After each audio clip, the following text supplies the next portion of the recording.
Hello everyone. हमने accounts of insurance company start किया है।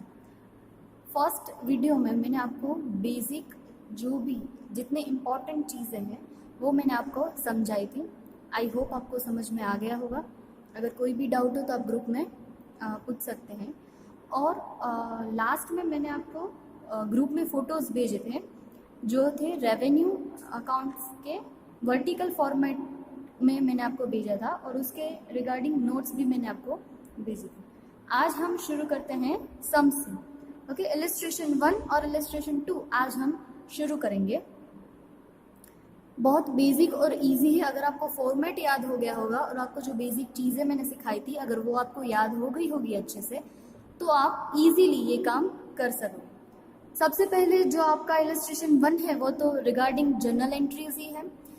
उसका कॉन्सेप्ट 11th 12th का ही है। जर्नल एंट्री में कोई चेंजेस नहीं आता।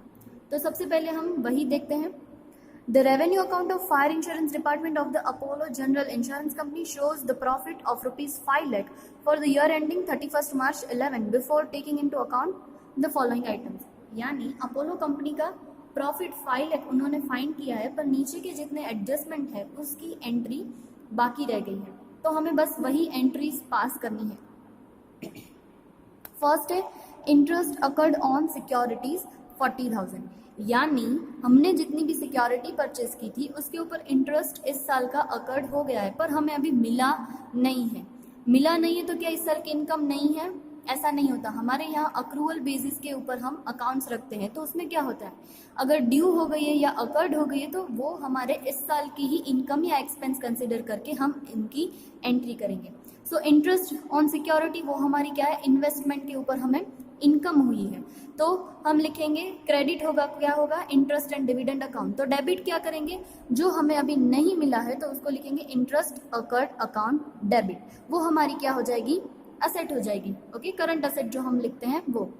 उसके बाद सेकंड है आउटस्टैंडिंग प्रीमियम्स। आउटस्टैंडिंग प्रीमियम्स भी हमारी क्या है, इंश्योरेंस कंपनी के लिए प्रीमियम्स भी इनकम है, तो वो भी हम क्या करते हैं, प्रीमियम क्रेडिट करते हैं। पर यहाँ मिलने का प्रीमियम बाकी है, इसी साल का है, तो हम करेंगे outstanding premium account debit to premium account, क्योंकि प्रीमियम हमारी इनकम है। और अगर मिल जाता तो हम बैंक अकाउंट डेबिट कर देते, पर अभी मिला नहीं है तो उसके लिए हम क्या करते हैं, एक नया अकाउंट बनाते हैं, उसको बोलते हैं आउटस्टैंडिंग प्रीमियम अकाउंट डेबिट। उसके बाद थर्ड है री इंश्योरेंस रिकवरीज आउटस्टैंडिंग। मैंने आपको फर्स्ट वीडियो में भी सिखाया था कि री इंश्योरेंस रिकवरी क्या होती है। पहले तो आई होप री इंश्योरेंस का मीनिंग आपको पता होगा। जब इंश्योरेंस कंपनी को लगता है कि उसके ऊपर रिस्क ज़्यादा हो गया है तो वो अपना रिस्क कम करने के लिए दूसरी कंपनी के साथ क्या कर लेती है, कॉन्ट्रैक्ट कर लेती है इंश्योरेंस का। ओके, तो क्या हो गया, पहले कोई बिजनेस था, उसने हमारे पास इंश्योरेंस करवाया, हमने अपना आधा रखा या आधा दे दिया, वो हमारे ऊपर है। तो हमने क्या किया, आधा था वो वापस दूसरी कंपनी को ट्रांसफर कर दिया, तो री इंश्योरेंस, दूसरी बार इंश्योरेंस हुआ, इसलिए बोलते हैं री इंश्योरेंस। अब कोई क्लेम आता है, यानी बिजनेस में जैसे फायर का या मरीन का या मिसलेनियस कोई भी अगर इंश्योरेंस हो उसके रिगार्डिंग क्लेम आता है, तो हम क्या करते हैं, क्योंकि ये इंश्योरेंस बिजनेस को पता नहीं है कि हमने क्या कर दिया, री इंश्योरेंस कर दिया है, वो क्या करेंगे, हमारे पास क्लेम करेंगे, और हम क्या करेंगे, दूसरी जो वाई कंपनी होगी तो उसके पास हम अपना क्लेम भेजेंगे, तो वो मिलेगा री इंश्योरेंस रिकवरीज। ओके, वो भी क्या है, आउटस्टैंडिंग, मिलने की बाकी है। तो हम क्या लेके जाएंगे, क्लेम अकाउंट, क्योंकि हमारे लिए तो ये क्लेम ही है, हम तो क्या करेंगे, इसको पेमेंट ही करेंगे। पार्टी को देगा कौन अमाउंट, री इंश्योरेंस अकाउंट देगा, हम अपने यहाँ से कुछ नहीं देंगे। क्या करेंगे, री इंश्योरेंस अकाउंट डेबिट करेंगे to claim account. Claim account क्यों यहाँ क्रेडिट किया, क्योंकि क्लेम हमारा तो है नहीं, हमने कहाँ ट्रांसफर कर दिया, दूसरी कंपनी के ऊपर, तो ये क्लेम है वो दूसरी कंपनी के लिए एक्सपेंस होगा, हमारे लिए नहीं। तो यहाँ हमने क्लेम क्रेडिट किया है और डेबिट किया है री इंश्योरेंस अकाउंट। उसके बाद फोर्थ है claims intimated but not paid. Claim है वो इस साल में हो गया है पर अभी तक हमने उसकी पेमेंट नहीं की है, तो क्लेम हमारे लिए एक्सपेंस है, तो हम करेंगे claim account debit to outstanding claim, क्योंकि अभी पेमेंट उसका बाकी है, हमारी लायबिलिटी है। थर्ड में हमने क्लेम क्रेडिट किया है, क्लेम कोई हमारी इनकम नहीं है, पर हमने क्या कर दिया है, ट्रांसफर कर दिया है, ये हमारा रिस्क था ही नहीं, तो उतना क्लेम हमने पेमेंट किया होगा पर वो हमारा एक्सपेंस नहीं है, इसलिए हम उसको क्रेडिट कर देते हैं क्लेम को और डेबिट कर देते हैं री इंश्योरेंस अकाउंट। उसके बाद agent commission outstanding, yes commission भी हमारे लिए क्या है, एक्सपेंस ही है, यस क्योंकि एजेंट को हम कमीशन देते हैं तो हमारे लिए एक्सपेंस है। सो कमीशन अकाउंट डेबिट क्योंकि एक्सपेंस है, पर पेमेंट करने के लिए बाकी है तो आउटस्टैंडिंग कमीशन अकाउंट। अदरवाइज क्या हो जाता, बैंक अकाउंट क्रेडिट हो जाता, हमने पेमेंट कर दिया होता तो, पर पेमेंट नहीं हुआ है, यहाँ हमारी लायबिलिटी क्रिएट हो रही है, so outstanding commission account. Six है वो थोड़ा इंपॉर्टेंट है, bonus utilised in reduction of a premium to the above, sorry bonus utilised in the reduction of premium. मैंने आपको इसका कॉन्सेप्ट भी समझाया था कि कई बार अगर जिसने इंश्योरेंस करवाया है उसका उस साल में कोई क्लेम नहीं होता, तो इंश्योरेंस कंपनी उनको इनकरेज करने के लिए क्या कहती है कि आपको हम प्रीमियम जो भरोगे उसमें क्या मिलेगा, आपको रिबेट मिलेगा, यानी आपको उतना अमाउंट कम पेमेंट करनी होगी। तो तब जब मैंने समझाया था तभी बोला था कि इसकी दो जगह इफेक्ट आती है, एक हमारा एक्सपेंस होगा और दूसरी तरफ वो हमारी क्या हो जाएगी, प्रीमियम हमारी इनकम होगी। तो हम करेंगे bonus in reduction of premium account debit to premium account. Premium हमारी इनकम है, ये इनकम हमें कैश में नहीं मिल रही है, ये हमें क्या करना होगा, अपने ही बिजनेस में से लेना होगा, तो bonus in reduction of premium. Okay, ये एंट्री समझ में आ गई। सेवेंथ एंट्री, यहाँ तो 6 एडजस्टमेंट ही है, पर मैंने आपको हमने पढ़ा था कि जब हम इंश्योरेंस कंपनी के अकाउंट्स लिखते हैं तब हमें क्या क्रिएट करनी पड़ती है, रिजर्व्स क्रिएट करनी पड़ती है, एडिशनल रिजर्व्स क्रिएट करनी पड़ती है। और वो एडिशनल रिजर्व किसके बेसिस पे हम क्रिएट करते हैं, प्रीमियम के बेसिस पे। तो यहाँ कहाँ कहाँ प्रीमियम अकाउंट क्रेडिट हुआ है, क्योंकि प्रीमियम हमारा बड़ा होगा, यहाँ प्रीमियम अकाउंट की बात नहीं है, यहाँ आता है, यस यहाँ प्रीमियम अकाउंट की क्रेडिट हुआ है, थर्ड एंट्री में प्रीमियम नहीं है, फोर्थ में भी नहीं है, फिफ्थ में भी नहीं है, सिक्स्थ में यहाँ प्रीमियम क्रेडिट हुआ है। यानी ये सारे जो इफेक्ट रह गए थे, अगर उनकी हम जो इफेक्ट दे तो कितने प्रीमियम क्रेडिट होते हैं, 70,000 का एक और 20,000 का दूसरा, यानी टोटल 90,000 का प्रीमियम क्या है हमारा बढ़ गया है। तो प्रीमियम बढ़ेगा तो हमारी एडिशनल रिजर्व भी क्या होगी, बढ़ेगी। ओके, तो इसके लिए हमें यहाँ छोटी सी कैलकुलेशन करनी होगी कि भाई हमने जब शुरू किया तब हमारे पास 5 लाख का प्रॉफिट था रेवेन्यू अकाउंट में। अब इंटरेस्ट एंड डिविडेंड अकाउंट में हमारी इंटरेस्ट की इनकम हुई तो वो हमने ऐड की 40,000। आउटस्टैंडिंग प्रीमियम मिलना बाकी है पर इनकम तो हमारी इस साल की है तो 70,000 वो ऐड किया। उसके बाद री इंश्योरेंस रिकवरीज वो भी हमें क्या करेगी, दूसरी कंपनी हमें देगी, तो हमारे लिए यहाँ इनकम ही होगी 60,000। उसके बाद प्रीमियम जो हमने बोनस में दिया है, ठीक है, वो भी हमारे लिए इनकम है तो 20,000 ऐड करेंगे। ये सारे थे वो हमारी इनकम्स थी। वैसे ही कई एक्सपेंस भी आए हमारे यहाँ, जैसे क्लेम नॉट पेड एक्सपेंस है तो उसको हम माइनस करेंगे, कमीशन आउटस्टैंडिंग एक्सपेंस है, पेमेंट भले ही ना हो पर हम अक्रूवल बेसिस के ऊपर हमारे बिजनेस के अकाउंट्स रखते हैं। उसका मतलब क्या होता है कि एक्सपेंस पेमेंट नहीं हुआ है पर एक्सपेंस इसी साल का है, तो हमें अगर प्रॉफिट की कैलकुलेशन सही और अच्छी तरह से करनी है तो हमें सारी इफेक्ट देनी होगी।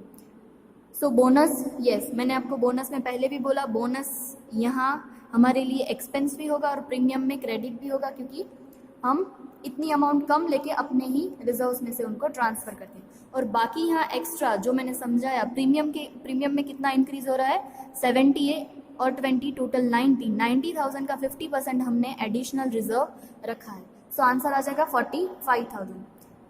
ये सारा ऐड करके इसमें से सब माइनस करेंगे तो प्रॉफिट आ जाएगा 5,05,000।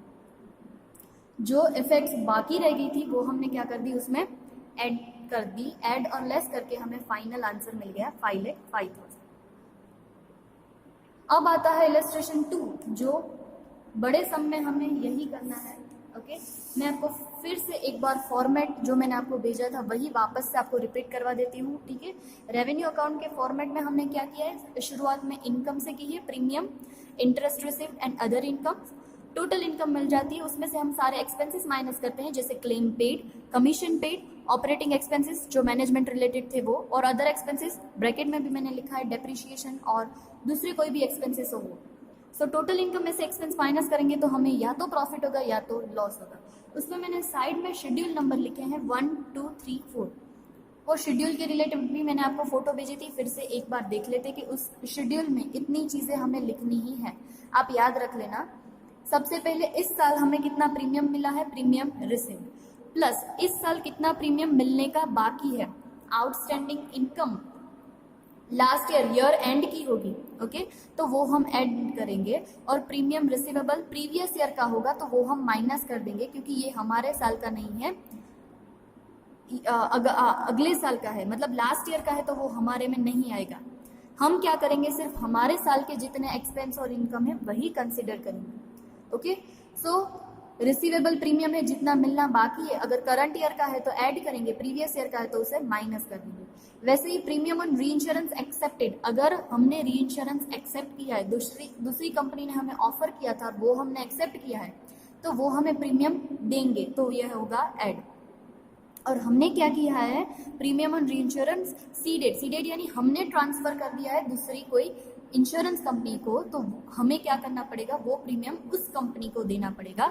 अगर मैंने वाई को ट्रांसफर किया है तो मैं क्या करूंगी, बिजनेस के पास से प्रीमियम लूंगी और ये प्रीमियम क्या कर दूंगी, वाई कंपनी को ट्रांसफर कर दूंगी, यानी मेरी तो कोई इनकम है ही नहीं, इसलिए यहाँ मैंने प्रीमियम क्या किया है, माइनस किया है।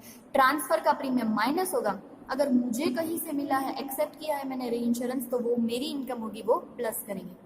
उसके नीचे ये मोस्ट इंपॉर्टेंट है, एडजस्टमेंट रिगार्डिंग रिजर्व्स के रिगार्डिंग भी हमें एडजस्टमेंट करने होंगे, तो आपको ओपनिंग बैलेंसेस दी गई होगी।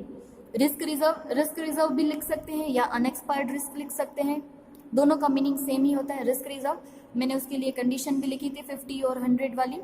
उसके बाद एडिशनल रिजर्व, ये आएगी ओपनिंग बैलेंस, ओपनिंग में से क्लोजिंग माइनस कर देंगे, और ओपनिंग में से क्लोजिंग माइनस करके जो यहाँ नेट इफेक्ट आएगी वो हम क्या करेंगे, प्रीमियम में से माइनस कर देंगे। मतलब हमारी इतनी इनकम हम क्या कर रहे हैं, रिजर्व के तौर पे अलग साइड में रख रहे हैं, तो ये हमारी इनकम उतनी कम हो जाती है। ओके वैसे ही सेकेंड शेड्यूल हमें बनाना है क्लेम के रिलेटेड सबसे पहले claim paid plus outstanding claim, यानी जितने भी क्लेम्स हमारे इस साल के पेमेंट करने के बाकी है करंट ईयर के, वो प्लस करेंगे, प्रीवियस ईयर के माइनस करेंगे, क्योंकि प्रीवियस ईयर ये हमारा एक्सपेंस नहीं है। उसके बाद claim on reinsurance accepted, यानी हमने कहीं से क्या किया था, री इंश्योरेंस एक्सेप्ट किया था, तो अब क्लेम पे करने की बारी आएगी तो हम ही पे करेंगे, यानी हमारी क्लेम की अमाउंट बढ़ेगी, तो ये प्लस करेंगे। और अगर मैंने क्या कर दिया है, ट्रांसफर कर दिया है, तो क्लेम की अमाउंट मुझे तो पेमेंट नहीं करनी है, वाई कंपनी पे करेगी, तो वो हमारा क्लेम में से क्या हो जाएगा, माइनस कर देंगे। ओके एज अ मीडिएटर हम काम कर रहे हैं, जैसे हमने प्रीमियम क्या किया था, माइनस कर दिया था, वैसे क्लेम भी हम क्या कर देंगे, माइनस कर देंगे, क्योंकि ये हमारा एक्सपेंस नहीं, वाई कंपनी का एक्सपेंस होगा इसलिए। और एक्सपेंस रिगार्डिंग क्लेम, अगर कोई भी क्लेम करने या उसके रिलेटेड कोई भी एक्सपेंस होता है तो वो हम यहाँ प्लस कर देंगे। तो ये क्लेम के रिलेटेड एक शेड्यूल है। उसके बाद कमीशन, शेड्यूल नंबर 3 कमीशन में क्या है, कमीशन पेड, जितना भी हम एजेंट को कमीशन इस साल पेमेंट करते हैं वो, plus outstanding commission current year, जितना भी हमारा पेमेंट बाकी है इस साल का वो प्लस करेंगे। आउटस्टैंडिंग सारी चीज़ें प्लस होती है करंट ईयर की, और प्रीवियस ईयर की हम क्या कर देते हैं, माइनस कर देते हैं। Similarly commission on reinsurance accepted, हमें क्या करेंगे, अगर री इंश्योरेंस एक्सेप्ट किया है उसके ऊपर अगर कमीशन होगा मिलेगा तो वो हम इतना कमीशन क्या कर देंगे, प्लस कर देंगे, और इसमें से ट्रांसफर किया है वो क्या कर देंगे, माइनस कर देंगे। ठीक है, इसका भी हमें फॉर्मेट याद रखना है, अगर आप देखोगे तो सीक्वेंस में सब यही आ रहा है। Outstanding current year always plus होता है, प्रीवियस ईयर माइनस होता है। एक्सेप्टेड, अगर री इंश्योरेंस एक्सेप्टेड है तो वो सारी चीज़ें प्लस होती है, ट्रांसफर की है तो माइनस होती है, क्योंकि ये सब हमारा नहीं है, क्योंकि हमने हमारा सब रिस्क ही ट्रांसफर कर दिया है, तो उसके रिलेटेड जो सारी चीज़ें भी होगी वो भी क्या हो जाएगी, ट्रांसफर हो जाएगी दूसरी कंपनी के ऊपर। ठीक है, और उसके बाद लास्ट में बनाया है ऑपरेटिंग एक्सपेंस, यानी हमें हमारा बिजनेस चलाने के लिए दूसरे जो सारे एक्सपेंस होते हैं वो, जैसे मैनेजर है तो उसको सैलरी देंगे, डायरेक्टर्स फीस है, स्टेशनरीज है, पोस्टेज है, अदर एक्सपेंसेस है, वो सारे एक्सपेंसेस हम यहाँ लिखेंगे। और रिस्क रिजर्व के बारे में मैंने आपको पहले भी बताया था, वापस से बता रही हूँ। फायर और मिसलेनियस के लिए 50% of net premium and marine के लिए 100% of net premium. Okay, I hope ये आपको अच्छे से याद रह गया होगा। अगर ये आएगा तो ही आप सम्स इजीली कर पाओगे, अदरवाइज आप नहीं कर पाओगे। सो स्टार्ट करते हैं इलस्ट्रेशन 2। हमारे पास सारी इंफॉर्मेशन दी गई है। Okay, on 31st March 2011 the books of Good Luck Insurance Company Limited contain the following particulars in the respect of fire insurance. Okay, हमें यहाँ पता चल गया है कौन सा इंश्योरेंस है हमारा, फायर इंश्योरेंस कंपनी रिलेटेड सारी इंफॉर्मेशन है। Prepare in the prescribed form of the fire insurance revenue account as per the traditional method. Traditional method यानी जो हम टी फॉर्मेट करके बनाते हैं पीएनएल का और वैसे। और वर्टिकल मेथड, ज्यादातर आपको यही मेथड इंपॉर्टेंट है, वर्टिकल मेथड। रेवेन्यू मेथड जो ट्रेडिशनल मेथड है वो आपको ज्यादातर नहीं पूछते, वर्टिकल मेथड ही आपको याद रखनी है। Reserving 50% of the premiums for the unexpired risk, उन्होंने बोला है अगर नहीं बोलते तो भी हम नेट प्रीमियम के 50% रखते, क्योंकि ये क्या है एज अ रूल्स और रेगुलेशन के हिसाब से हमें ये 50% रिजर्व रखनी है। And keeping an additional reserve भी रखना है। कितना रखना है? ₹1 लाख का additional reserve ₹1 lakh. Assume that 1/4 of the premiums and the claims are applicable to the business outside India, यानी प्रीमियम में से जो 1/4 पार्ट है और क्लेम में से जो 1/4 पार्ट है वो क्या है? आउटसाइड इंडिया के है। ओके, हम टी फॉर्मेट वाला बाद में करेंगे, ये ज़्यादा इंपॉर्टेंट नहीं है। ज़्यादा से ज़्यादा हमारे पास इंपॉर्टेंट जो है वर्टिकल वाला है वही हम पहले करेंगे। तो आपको पहले रेवेन्यू का जो फॉर्मेट है वो बना लेना है। कैसे बनाओगे? First of all premium earn net, उसके बाजू में लिखोगे शेड्यूल नंबर 1। उसके बाद profit on sale of investment, अगर आप अलग से लिखते हो, दिया गया है तो आप लिख सकते हो, अदरवाइज आप अदर इनकम करके भी लिख सकते हो। Okay, so profit on sale of investment होगा तो यहाँ लिखा है, अदरवाइज आप अदर इनकम करके लिख दो। इंटरेस्ट एंड डिविडेंड तो हमें लिखना ही है। ओके, बाद में क्या आता है, यहाँ जैसे मैंने आपको पहले फॉर्मेट बताया वैसे ही आप प्रिपेयर करके रख दो, और जो सारे शेड्यूल्स है वो भी आप ऐसे पहले से प्रिपेयर करके रख दोगे तो आपको आसानी से आप क्या कर पाओगे, जो अमाउंट्स है वो लिख पाओगे। ठीक है, तो शुरू करते हैं कौन कौन सी चीज़ें हमारे पास यहाँ दी गई। सबसे पहले reserve for unexpired risk on 31/3/2010। Yes, 2010 31/3/2010, यानी ये क्या है, सारी लास्ट ईयर की है, लास्ट ईयर की है। ओके, एडिशनल रिजर्व भी क्या है, लास्ट ईयर की दी गई है 31/3/2010। मुझे कैसे पता चला कि ये लास्ट ईयर की? क्योंकि हमारा ईयर तो कौन सा है, 31/3/2011 है। तो 2010 है वो सारी क्या है, लास्ट ईयर की है। सो रिजर्व की इंफॉर्मेशन हम कहाँ लिखते हैं? फर्स्ट शेड्यूल में लिखते हैं, प्रीमियम वाले में। ओके, तो यहाँ देखो ऐसे उन्होंने लिखा होगा, less adjustment for changes in reserve unexpired risk. कितनी थी? फर्स्ट 5 लाख थी। यस, ये क्या है, लास्ट ईयर की है। और आपको क्या बोल सकते हो, लास्ट ईयर की, या इसको आप बोल सकते हो ओपनिंग बैलेंस। मैंने आपको फॉर्मेट में ओपनिंग लिखवाया। ओपनिंग यानी अगर 31/3/2010 ये क्या है, क्लोजिंग है लास्ट ईयर की, तो ओपनिंग क्या हो जाएगी, 1/4/2010। 1/4/2010 है वो हमारा क्या है, ओपनिंग, शुरुआत होती है, और क्लोजिंग कब होती है, 31 मार्च 2011। तो इसको हम क्या बोलेंगे, ओपनिंग बोलेंगे। ओके, सो ओपनिंग बैलेंसेस उन्होंने लिखी है 5 लाख और 1 लाख। ओके, उसके बाद सेकेंड आएगा एडिशनल रिजर्व भी लिख दिया, 1 लाख, 5 लाख और 1 लाख ओपनिंग। उसके बाद क्लेम्स पेड,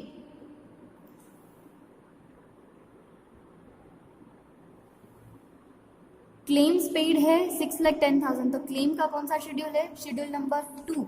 तो यहाँ देखो शेड्यूल नंबर 2 में लिखा होगा, ये 1 है, और शेड्यूल नंबर 2 में लिखा है देखो क्लेम्स पेड 6,10,000। अगर आपको शेड्यूल याद होंगे तो ही आप अच्छी तरह से लिख पाओगे, अदरवाइज आप नहीं लिख पाओगे। ओके, तो बेस्ट है आपको पहले सारे शेड्यूल याद रख लेने हैं। उसके बाद क्लेम्स पेड के बाद हमें क्या दिया है, estimated liabilities in respect of outstanding claims. Outstanding claims के बारे में बोला है 31/3/2010, वो क्या है, लास्ट ईयर का है, प्रीवियस ईयर का, और ये क्या है, करंट ईयर का है। तो आपको पता है लास्ट ईयर प्रीवियस ईयर का माइनस होता है और करंट ईयर का प्लस होता है। तो ये देखो यहाँ किया है, जो करंट ईयर का लायबिलिटी है 90,000 वो ऐड किया है, और लास्ट ईयर का है वो क्या कर दिया है, माइनस कर दिया है। अगर आपको ऐसे ऐड लेस नहीं कंफर्टेबल हो रहा है तो जैसे मैंने फॉर्मेट में लिखा है आप वैसे ही लिखते जाओ, जहां ऐड आए वहां प्लस की साइन करो, जहां माइनस आए वहां लेस की साइन करो, क्योंकि हमें नहीं पता कितनी इन्फॉर्मेशन ऐड की होगी और कितनी इन्फॉर्मेशन लेस की होगी। पर आपको याद होना चाहिए कहाँ ऐड होता है और कहाँ लेस होता है। जहां ऐड आए वहां प्लस करो, जहां लेस होता है वहां माइनस करो। ऐसा जरूरी नहीं है कि आप यहाँ टेक्स्ट बुक के हिसाब से ही करें, ठीक है। तो मैं तो प्रेफर करती हूँ कि क्या करोगे आप, क्लेम पेड लिखा है उसमें लास्ट ईयर का माइनस है तो क्या करोगे, माइनस की साइन करके उतनी अमाउंट लिख दोगे 65, और करंट है तो क्या करोगे, प्लस करके 90,000। उसके बाद expenses of management including 30,000 legal expenses paid in a connection with claims. मैंने आपको पहले भी बोला था एक्सपेंसेस रिगार्डिंग मैनेजमेंट है, वो कहाँ आता है, ऑपरेटिंग एक्सपेंस में आता है 2,80,000। ओके, और उसमें से क्या करना है, उन्होंने बोला है 30,000 है वो क्या है, क्लेम्स रिलेटेड है।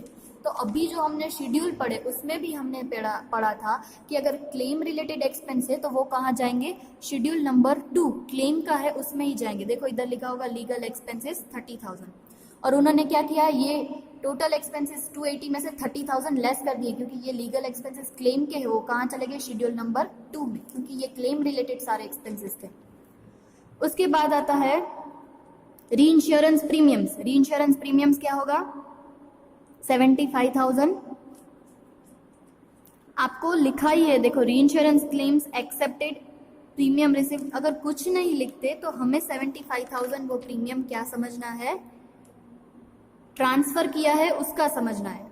एक्सेप्टेड होगा तो पीछे एक्सेप्टेड लिखेंगे, अगर एक्सेप्टेड नहीं लिखते तो हमें समझना है कि वो क्या किया है, ट्रांसफर किया है।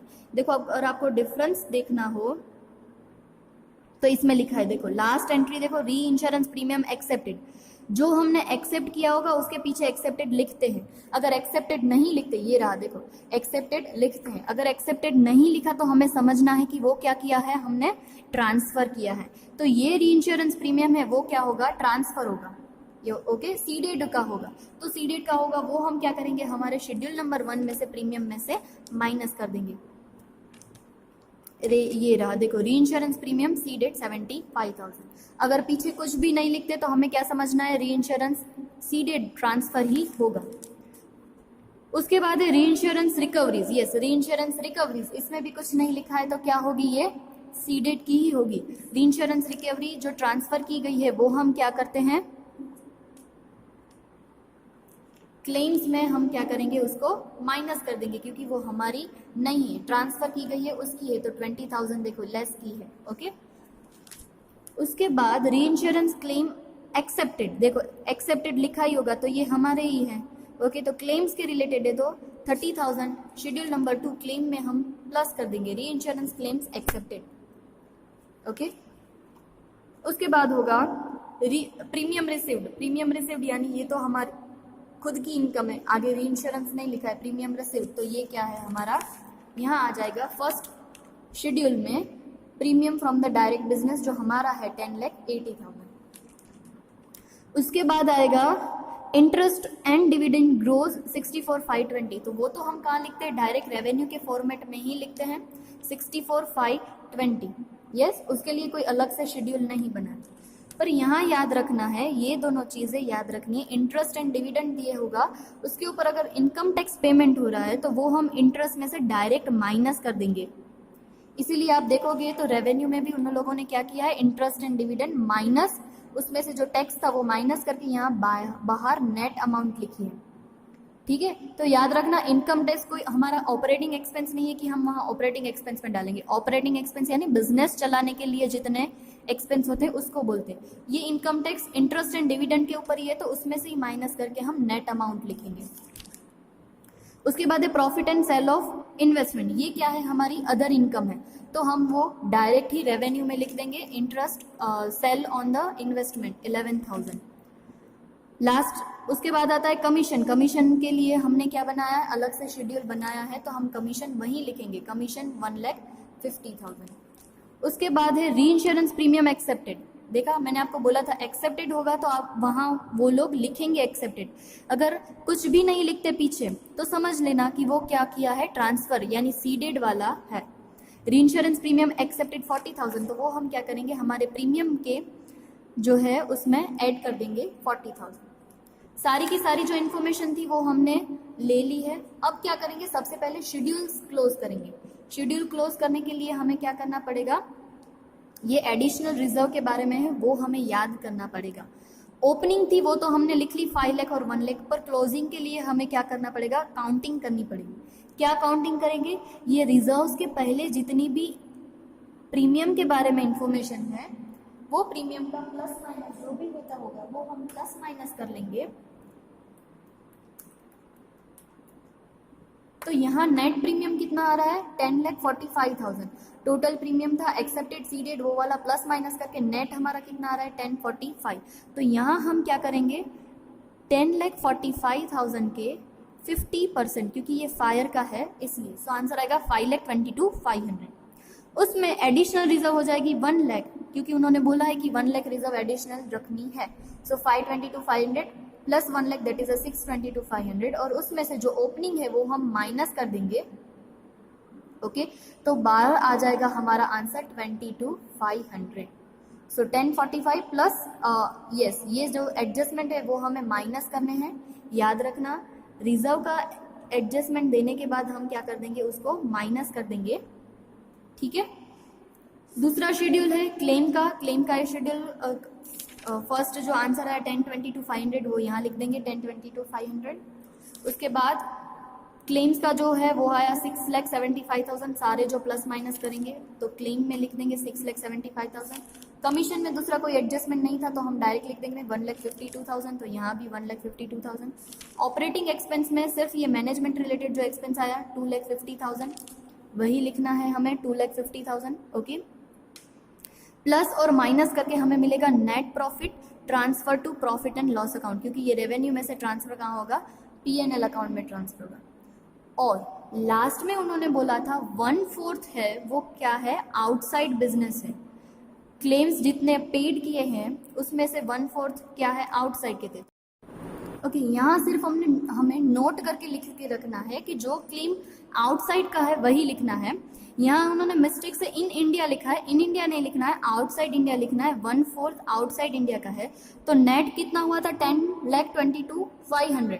तो 10,22,500 डिवाइडेड बाय 4 करोगे तो आंसर आ जाएगा 2,55,650। और वैसे ही क्लेम में करना है 6,75,000 टोटल है, उसका 1/4 तो आंसर आएगा 168,750। ये क्या है, आउटसाइड इंडिया पेमेंट किया है, बस सिर्फ यही याद रखना है। ओके ओके, इलस्ट्रेशन 2 तो ख़त्म हो गया है, अगर उसमें कोई डाउट हो तो आप मुझे बताना। पर एक बात यहाँ मुझे आपको बतानी है, वो थोड़ा फॉर्मेट जो मैंने लिखवा है वहाँ आइए, और वहाँ आप, मैंने यहाँ लिखा था less adjustment regarding reserve. Okay, तो उसमें से लेस निकाल दो, ओपनिंग में से क्लोजिंग करोगे, जो भी नेट आंसर आएगा वही डायरेक्ट आपको बाहर लिखना है। मैं फिर से रिपीट कर रही हूँ, ओपनिंग माइनस क्लोजिंग करके जो नेट आंसर आएगा, प्लस में आता है तो आप बाहर प्लस में लिखोगे, अगर माइनस में आता है तो आप बाहर माइनस में लिखोगे। टेक्स्ट बुक में क्या कर रहे हैं, टेक्स्ट बुक में उनकी मेथड लिखने की थोड़ी डिफरेंट है। वो लोग क्या करते हैं, ऊपर क्लोजिंग लिखते हैं, उसके बाद ओपनिंग उसमें से माइनस करते हैं, और जो भी आंसर आएगा उसको माइनस में वहां बाहर लिखना है, क्योंकि उन्होंने यहाँ लेस का इफेक्ट दिया है। पर मेरे हिसाब से अगर आप भूल जाओ कि क्या करना है तो ये बेस्ट रहेगा, आप ओपनिंग रिजर्व्स जो बैलेंस है वो ऊपर लिखोगे, उसमें से माइनस क्लोजिंग करोगे, और जो नेट आंसर आएगा प्लस में आए तो बाहर प्लस में लिखना है, अगर आंसर माइनस में आता है तो आंसर बाहर माइनस में लिखना है। ये आप अपने शेड्यूल में चेंज कर लेना, और टेक्स्ट बुक में सब में अलग ही होगा, क्योंकि मुझे ये मेथड ज़्यादा इजी लगती है, क्योंकि ओपनिंग ऊपर रखो, क्लोजिंग नीचे रखो, उसमें से जो भी प्लस माइनस करके आंसर आएगा, अगर माइनस में आए तो आंसर हम माइनस में लिखेंगे बाहर, अगर प्लस में आता है तो आंसर हम प्लस में लिखेंगे। सिर्फ याद रखना है ओपनिंग माइनस क्लोजिंग, यहाँ लेस है वो निकाल दो। और टेक्स्ट बुक में क्या करते हैं, टेक्स्ट बुक में उल्टा करते हैं, क्लोजिंग ऊपर लिखते हैं, ओपनिंग नीचे लिखते हैं, और फिर जो भी आंसर है उसको हम बाहर माइनस ही करना है। तो आपको जो मेथड इजी लगे वो आप रख सकते हो, ऐसा कुछ भी नहीं है कि यही मेथड आपको करनी है, पर याद जरूर रखना है। Okay, I hope some start करने से पहले आपको सारे शेड्यूल्स याद होने चाहिए, और रेवेन्यू का फॉर्मेट भी याद होना चाहिए। अगर रेवेन्यू का फॉर्मेट और शेड्यूल्स याद होंगे तो ही आप सम इजीली कर पाओगे, अदरवाइज नहीं कर पाओगे। Okay, thank you.